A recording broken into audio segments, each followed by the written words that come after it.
Where are you, little star? Where are you? Oh, rat-a-tat-tat-too.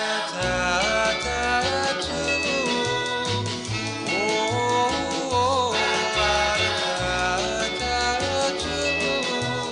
Twinkle, twinkle, little star, how I wonder where you are.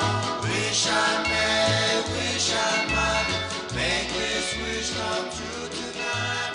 Searched all over for a love When I was a so little girl, I think my of daddy you. had filled the truck bed full of wheat, letting us sleep in it under a starlit sky with love to share.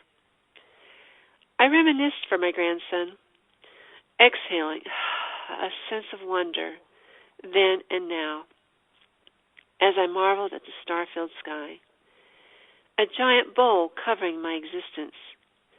I often wondered about the vastness of space. I spent a lot of time there within my imagination, and still do, as I work on my art and writing projects, until Mama calls me to do chores, then and now, long after she has gone. Go on now, go feed the chickens. I can hear Mama's voice as I flip the pages of my writing. Mama would nudge her littlest one. Mama had a way of reading the time without using a clock. She knew darkness would be falling soon, and Daddy and Joseph would be coming in from the fields. Mama called the cows, "Come on, boss, come on, boss, come on, boss," for Regina and Edith to start milking while she fed the pigs. And so my memories of Mama inspired me to create a project called Homefront. On the front of my paint box is a decoupaged enlargement of a childhood photo where my siblings sit on the steps of our home. On the mosaic table as a base, I placed chickens made from clay. On the back of my paint box, covered with chalkboard paint, I scribed with chalk my mama's voice. "Hurry, hurry, get to the house. Go on now. Go feed the chickens before it gets too late." It's my mother's voice I will always remember from my home front I have shared with the first graders. Whose voice will you remember from home? Can you write their dialogue and draw a picture of this setting? As I speak, it is soon to be Mother's Day. Oh, I love you, Mama. I think of you often. But when I was 5, Mama and I would cut and paste, capturing moments of riding in trucks, driving for Daddy in the fields, cut and paste, making beautiful pictures only a 5-year-old and her mama would save. Were your parents literate? I've often been asked. My dad finished 6th grade. He relied on Mama, who had an 8th grade diploma. My mother shoved me to the foot of the mountain, demanding that the children of prairie dirt farmers become educated. Even during harvest, while my siblings were working the fields, Mama took me to the public library between trips to the grain elevator and read to me while waiting in long grain dumping lines. She stuffed her purse with crayons, scissors, and glue for my imagination to take me beyond the cab. As we rode together in the truck from dawn to dusk, singing, "There's a hole in the bucket, dear Liza, dear Liza. There's a hole in the bucket, dear Liza, a hole. Then fix it, dear Henry, dear Henry, dear Henry. Then fix it, dear Henry. With what should I fix it, dear Liza, dear Liza?" During my early schooling, without water piped to our house, I was different. Our lives depended on the wind to turn the blades of the windmill so that our garden would grow and our mouths would not be dry. My classmates talked on the phone about TV shows. We had neither device.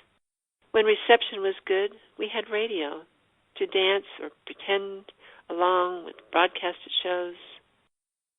I made drums out of oatmeal boxes and recycled cardboard boxes for set designs to perform a play with my siblings. At school, my teacher called me a dreamer. As an adult, I see life as a metaphor. Sharing a writing with fifth graders in their stay-at-home time during this coronavirus pandemic, I told them that we are in need of keepers, asking them to watch a video I had made telling the story of the Keeper of Shards meeting the Keeper of Light 5 years back. It goes like this. "I am the Keeper of Light," a fifth-grade girl would tell me upon viewing my clay piece, Keeper of the Shards. I created 3 Neolithic-inspired bird goddesses, 2 sitting, 1 reclining, with a baby bird on the resting elder. I placed acupuncture needles in the baby bird to capture its chi. I set the bird goddess upon a plate mosaicked with undated, discarded shards gifted from a find, as if knowing there were more shards to keep, as if meant for the bird goddess with the cavity in her chest. I had listened to her as my hands had formed an unexplained opening. "This is for keeping shards, the old ones your friend gave you from the Southwest." I had misplaced the pieces and worried over them until I securely tucked them deep within the bird goddess for safekeeping. Then I knew the artist had created within herself the keeper of the shards. On June 12, 2015, I wrote in my journal, "I had wanted the fifth graders to have a reflective moment before graduation, one that could be captured visually for a banner to hang at their reception. I had decided to share with them a story about being the keeper of the shards. People send me their broken dishes. I explain my mosaic work. They write notes to tell me stories about the dish or bowl, wrapping it in tenderness for me. I showed them my figurative clay piece called Keeper of the Shards. They in turn declared their roles, to be written on their individually cut-out paper hands under the collective title, 5th Grade, Free to Lend a Hand.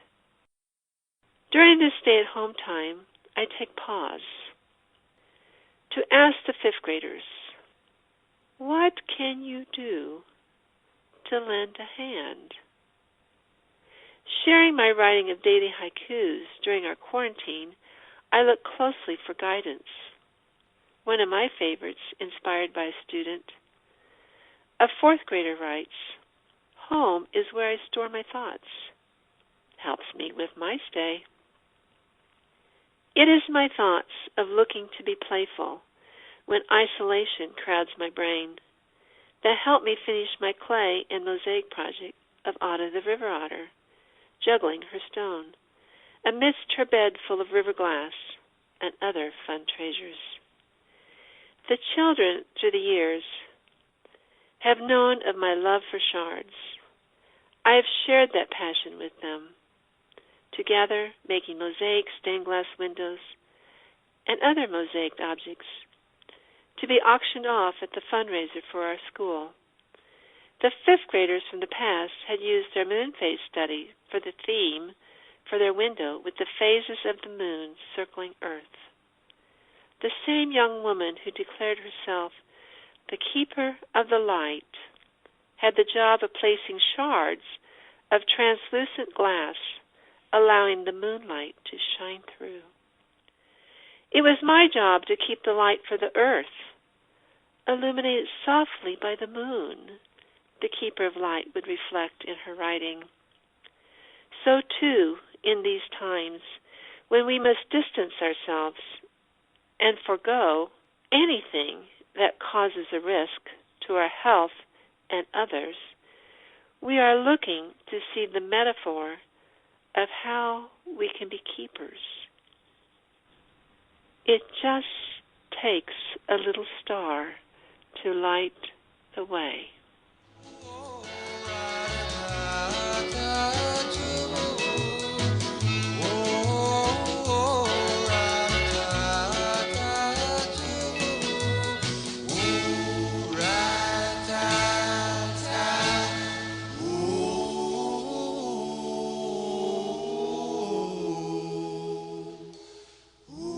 There you are, little